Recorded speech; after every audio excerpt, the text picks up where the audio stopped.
नमस्कार मंडळी. तर आज मी जाते ती पनवेलला, कारण आज होता ओमकारचा साखरपुडा आणि माझी गेल्या गेल्या सुरुवात झालेली होती रांगोळीपासून. सगळेजण आपापल्या कामामध्ये मग्न होते, तशी मी सुद्धा मग्न झालेली होती. आणि माझा मेकअप सिद्धी करत होती. खूप छान तिने मेकअप केला होता माझा, साधा सिंपल असा थोडासा.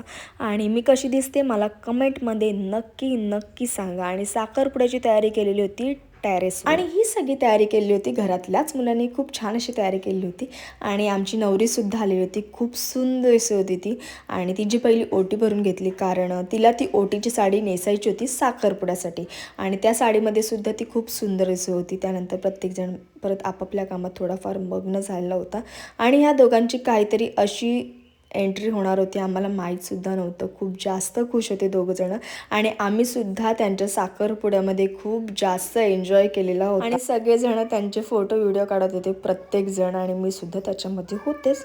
माझी आत्या एवढी खुश होती की तिचा आनंद गगनात मावत नव्हता. आणि साखरपुडा खूप छान पार पडला. त्यानंतर सिद्धीने पेढे वाटले आणि मी पटापट सगळ्यांना हळदी कुंकू लावून घेतलं. हा व्लॉग मी इथेच एंड करते. भेटूयात नेक्स्ट व्लॉगमध्ये. तोपर्यंत बाय बाय.